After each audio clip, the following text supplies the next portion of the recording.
It's time for another episode of the Shaun Tabatt Show, a podcast where I connect you with thought leaders from across the globe, dig into some of my favorite topics like personal development, marketing, spirituality, and pretty much any other shiny object that happens to catch my attention.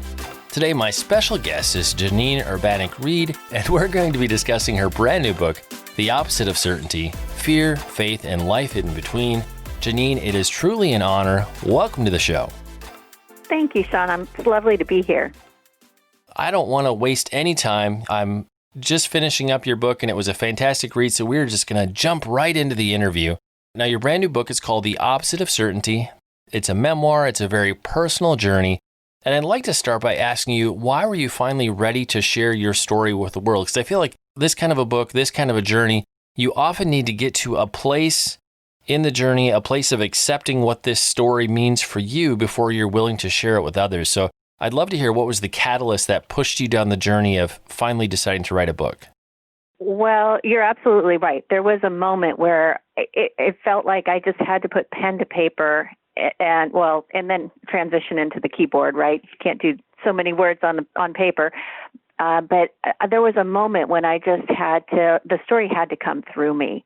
And in writing a book, I had been warned by a friend who's a very successful author that there would be thousands of drafts, and I thought she was exaggerating. But there were thousands of drafts. So in the writing of the book, it was an opportunity for that story to come through me. And for me to, as a writer, this is how I process. And I look at it like, what just happened to me and the people I love the most? You know, did I just lose myself or did I just find myself? How do I have more faith in God and believe more, but have thrown away a lot of platitudes that I thought were very true along the way? So it was a learning process that got me going. And then as I started writing and into, say, draft 500, I came to realize that though I was writing about our very specific story and my son's unique health condition, a rare brain tumor, and how we dealt with that as a family and how that changed our family. But what I realized is, wait a minute, the theme of uncertainty. I had been trying to just squeeze the uncertainty out of my family as much as possible. I tried to control everything I could as a mother, and lo and behold, there's a brain tumor. There's something I couldn't control. And the more I wrote and the more I contemplated this, I came to realize, well, you know what? I never really had much control anyways. And then I realized, wait a minute, most of us, we actually don't. And, I would have no idea what kind of environment no one could have anticipated where this book would land in the middle of a pandemic. But, the more I was writing, the more I realized we're in such uncertain times in so many ways as human beings. And my story is about getting through that and getting through it and getting better through it. So I felt compelled to share that piece of it. Well, thank you for giving us a little bit of that story behind the book. And, I think for the broader culture right now, really, as a global culture, we are walking through a lot of unknowns. We're walking through this very liminal and shaping and compressing space. And so I think a lot of people are going to be able to connect with lots of aspects of your story. In this next part of the conversation, I'd like to approach it kind of in the direction of talking about some of the things that were shifting and changing in your life as you walk through that prolonged liminal space. So what did you learn about identity? I think going into a marriage and parenthood, you have one sense of identity. When you walk into a crisis or a grief situation, you end up realizing other things about your identity.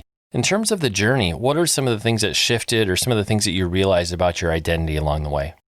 Well, I think that, starting out, I was a young career person. I had a career in public relations when I got married, and I was very good at my job, and I'd done very well professionally. Then I decided to have children, and it was really hard for me to leave my baby. I decided to work from home, and again, my identity, how was I perceived in the world? I was perceived a lot by my circumstances, right? I remember the first party, my husband's career started to rise, lucky for our family. And I remember being at a cocktail party with him and somebody asking me, well, what do you do? That fateful question, right? And I started in on, well, I used to have this career, and now I am a mother of this baby. And I remember that look on that woman's face, and she turned and walked away. Now, not everyone is like that, right? But growing up in this culture of ours, I really identified who I was with what I did in this, and that was always measured from the outside. So for me, to have, so there was an adjustment career-wise, of course, and I had 2 other children. I have 3 children total.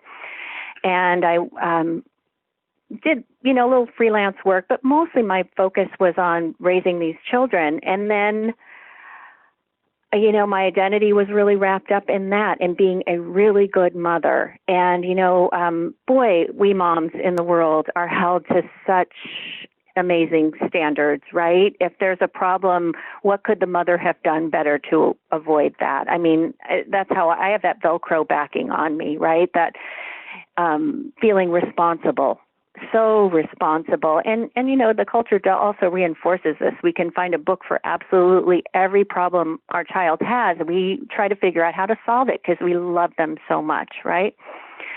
So then my son was diagnosed with this tumor, and I remember, I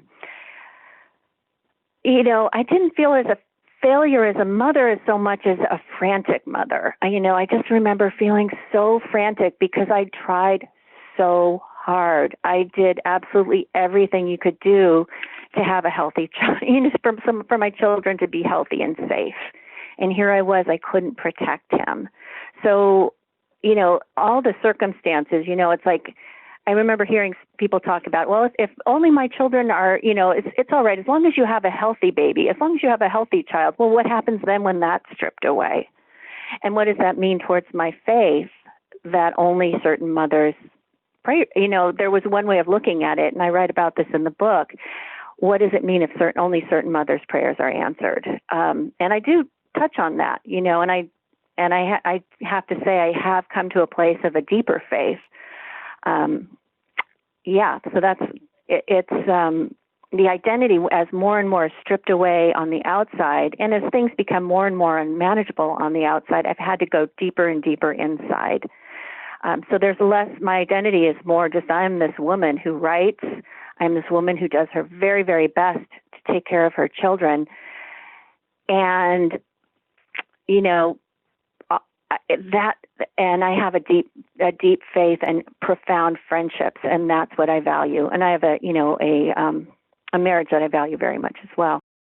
And one of the things that I find really fascinating in talking to people about identity is often we can be in a place where when people ask us who we are or what we do, we can be in a posture of looking backwards, like you said, well, I used to. Or we can be in this place of looking towards some aspirational thing in the future that we never quite get to, or it never quite manifests or comes to realization. Or we can be in the present, in the moment of who we are.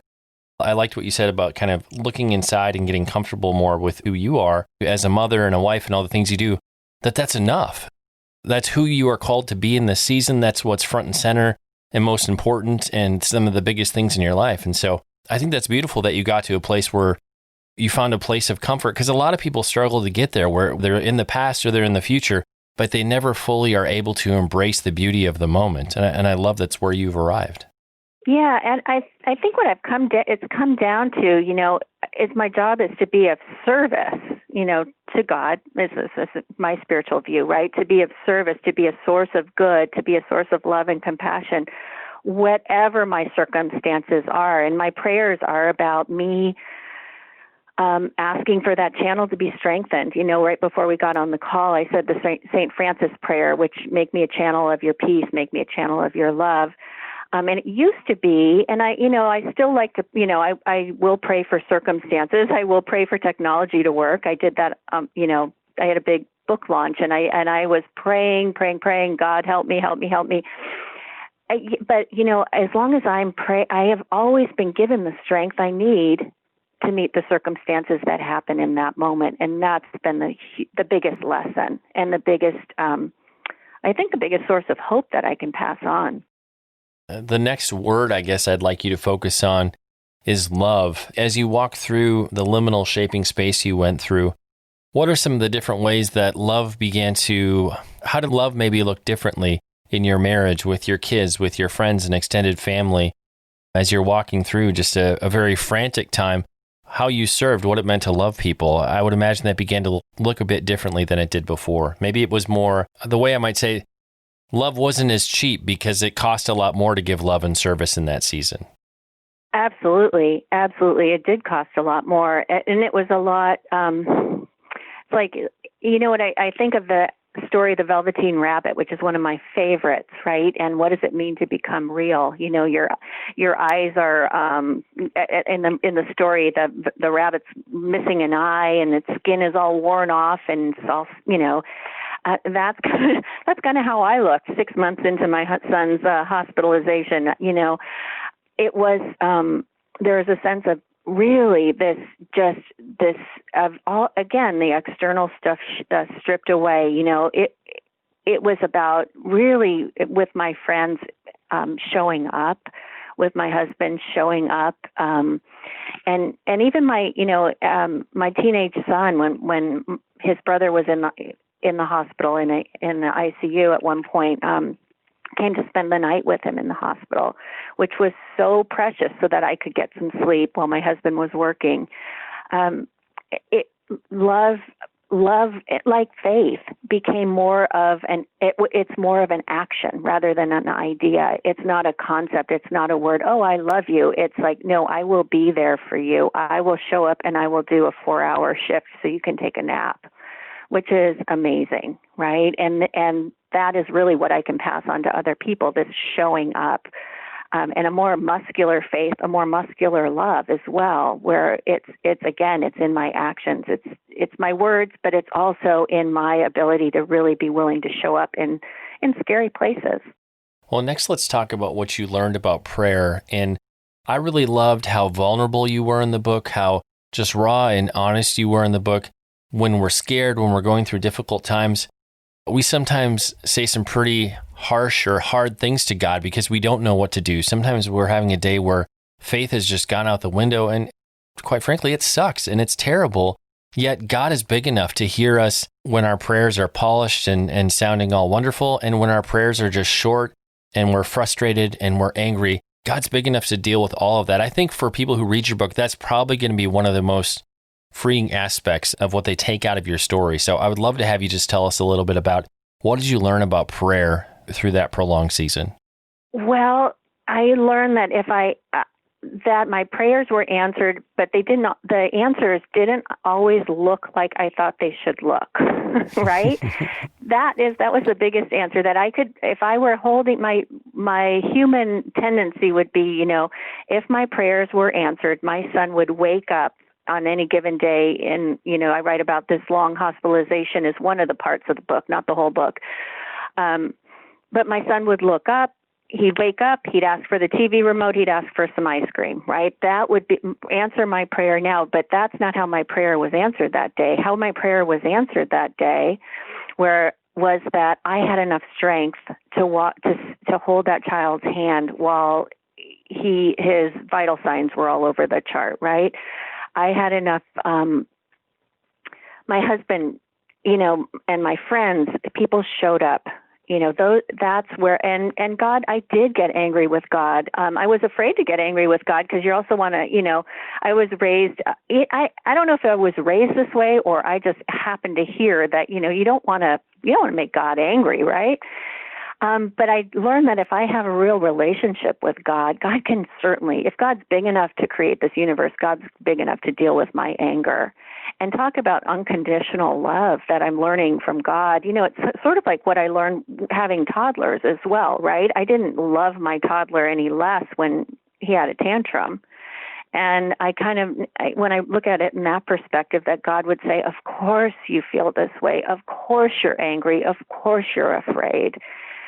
And love me like I love my child, but, you know, without any restriction, without any human limitations.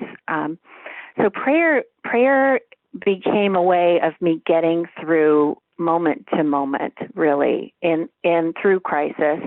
and still, and to this day, you know, I pray before I get on the phone with you.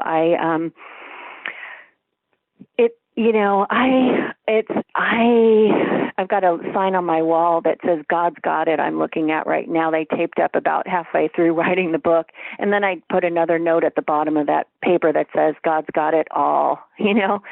And that's what I've come to find out. And that doesn't mean that I don't have a part in, you know, taking action. But I've realized that,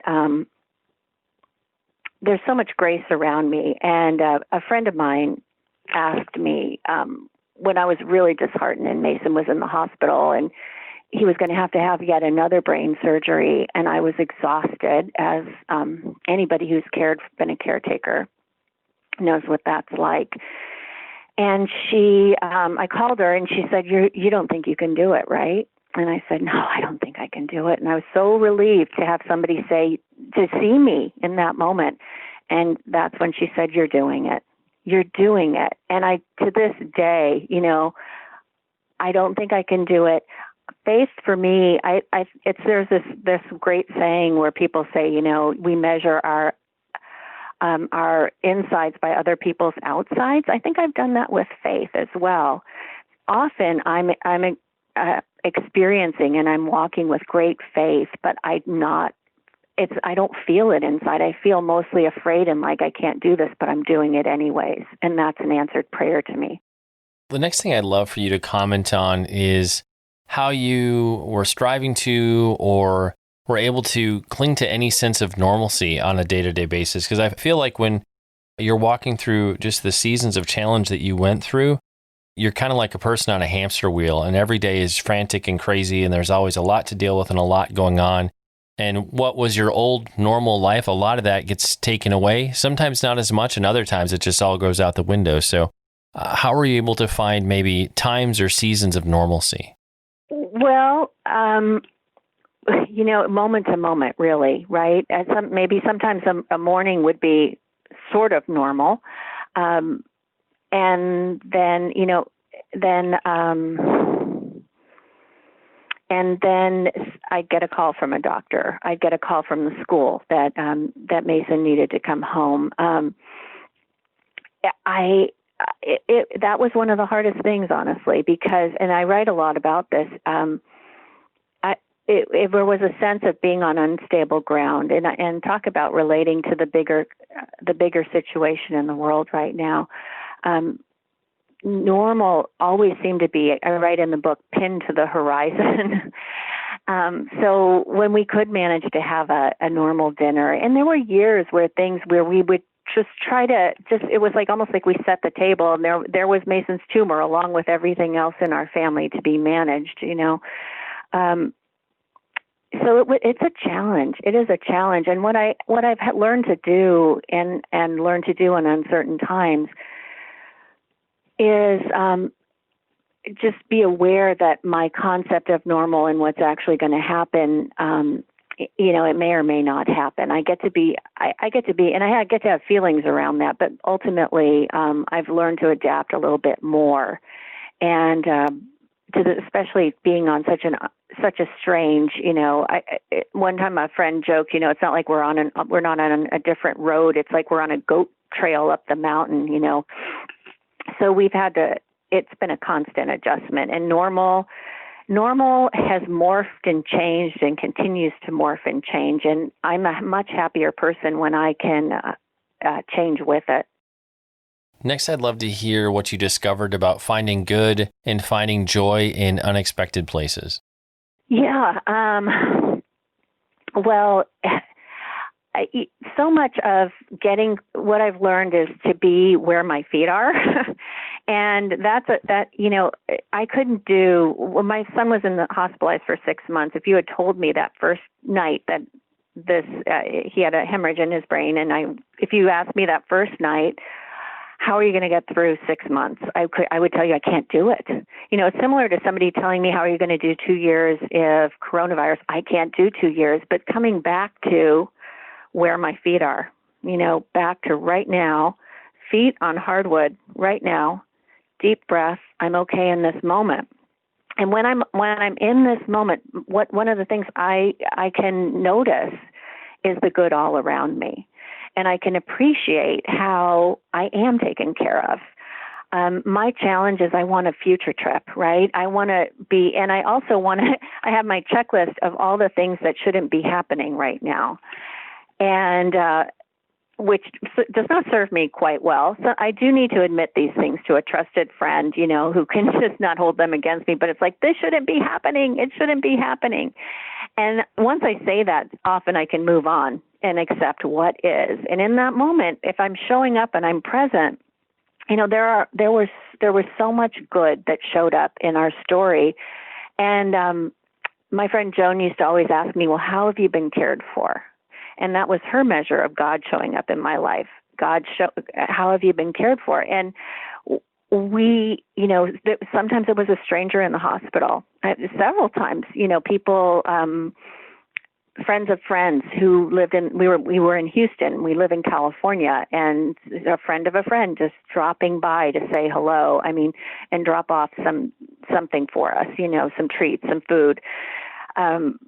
There was just so much in that way, but I had to be in the moment to appreciate it. And, the writing of the book really helped me that way too, because in that story coming through me one more time, I could be in awe one more time of my teenage son taking shifts at the hospital, of my daughter who was in middle school at the time, filling my son's room with signs and, awards, world's best brother, and, it's that thing where if I'm present, I can notice these things. And to be present, I've got to take care of myself. I've got to say what's true. Sometimes I have to rest and admit I'm not Superwoman. The next thing I'd love to hear about is, what did you learn about being willing to feel your feelings? Because on the one hand, I think we can, when we're walking through difficult seasons, we can try to put on a happy face and we try to project this external kind of picture of calm and confidence. Yet inside we're falling apart. Inside we're angry. I feel like sometimes we can kind of pose and posture to kind of protect others, but protect ourselves from actually processing and feeling what's going on the inside. I'd love to hear about what you learned along the way about being willing to feel the deep feels, so to speak, that were going on inside of you. Yeah, I think I've been afraid of these deep feelings. I think I've been afraid that I would be consumed by them. If I really felt the grief and I really felt the anger, that they would take control of me. And I did try to just be such a good girl in this world for so long, and that involved being nice, and you can get to be like predatorially nice, and grippy hands. And I am very fortunate. One of my best friends during this time when we're walking through with such a difficult. Again, our family's orbiting this tumor. This tumor is behaving badly. And a friend of mine said, you need to express your anger. And I'm like, what anger? I would admit to sadness, but anger, that's like saying that I have bad breath or something. Anger, what's the anger? And of course the anger is right there because I'm reacting out of what anger, and she was right. And she was right. And she said that what we push away gets stronger. And I knew she was right. And I drove home that day and I did the mama lion roar in my car, and at first it was just pathetic and, embarrassing, even though I was alone. But I did it again, and I did it again until my throat was raw and stretched, and I just needed to get the anger out. And physical exercise turned out to be a really good thing for me in that way, too, because, anybody who loves somebody dearly, it's maddening, and it's so hard to watch them suffer. So anger is going to come up. Sadness is going to come up. And the other good thing that I learned is that if I'm stuffing all of my feelings, all I'm feeling is numb. I had this illusion that I could stuff the anger and the grief and still feel joy. Not so much, and what I found was there was a truer sense of there was a truer feeling of joy. It was like the sky after the rain, after the rain fell. It's not not the most creative, metaphor, but still, the anger would clear the channel. The grief the tears would clear the channel. And, I might find myself laughing in a half an hour. So that was a relief to find out. My biggest fear, that I would be stuck there, that I would be an angry person, no one would want to be around me. I was just a person with a range of feelings. And they didn't have to, nothing had to rule me for very long. Now, this next question is a question I often will ask somebody who's walked through just a season of deep challenge, a season of deep grief. And, when it comes to our friends and family, they mean well, but honestly, half the time they don't know what to do. They want to encourage us, they want to talk to us, they want to help us, but it often just comes off as being kind of awkward or strange. And so just based on your experiences, like, what advice would you have for friends and family who want to encourage a loved one who's going through a difficult season? How can they go about that in a way that's just going to be received well? I realize every situation is, somewhat specific, but generally speaking, how could they approach that person who's in pain and do their best to help them? Well, I think it's hard for all of us, right? Because I've been that person wanting to comfort someone else too, and not knowing what to say, or saying you can say things and it comes out kind of trite or cliche. It never helps to tell a parent of a child with cancer that everything happens for a reason, whether that's true or not. I mean, it'll be one of the first questions I ask God if I, get a face-to-face someday.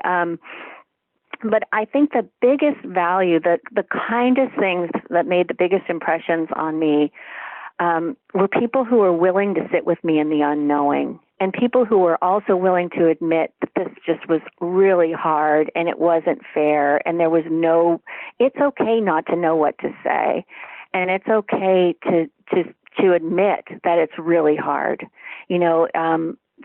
A mother in my situation, it's not that I need cheering up so much as I need companionship. And, as someone, I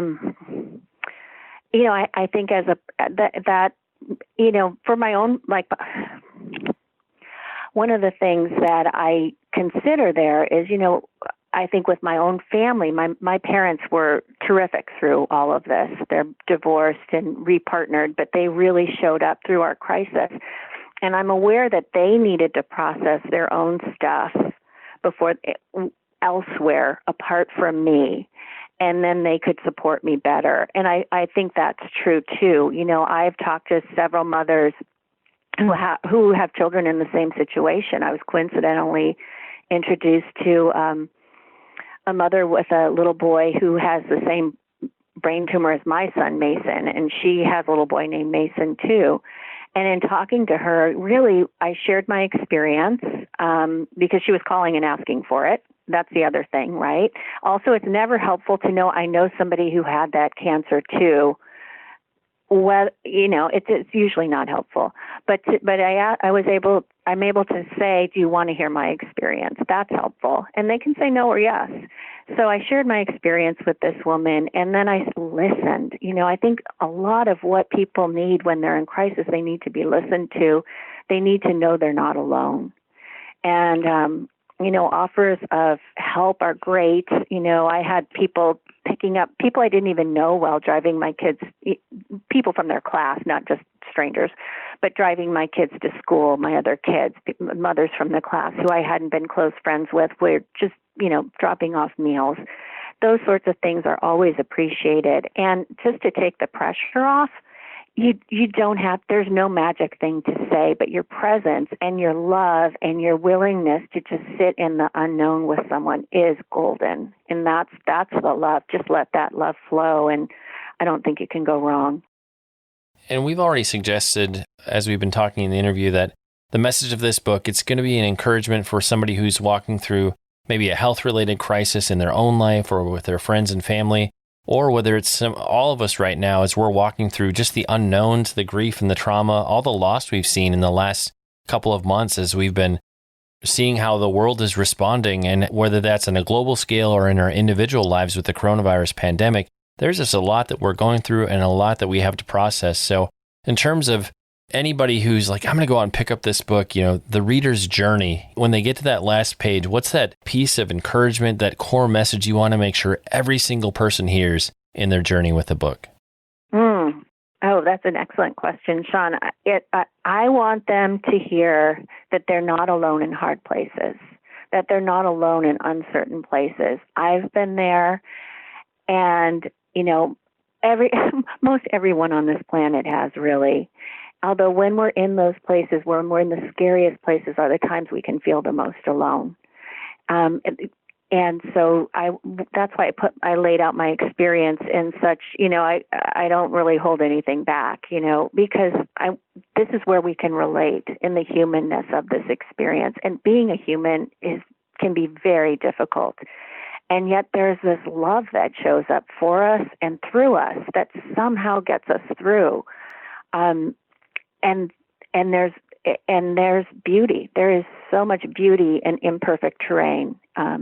So that's what I want people to know. There is hope, and it's really scary, and it's okay to be mad, and it's okay to be sad.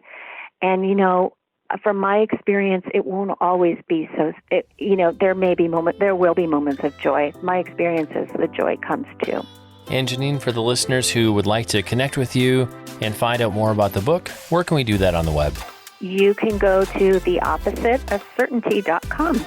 And like we do with every episode, we'll have detailed links in the show notes, places where you can connect with Janine and pick up your very own copy of the book. It's time to bring this episode of the Shaun Tabatt Show to a close.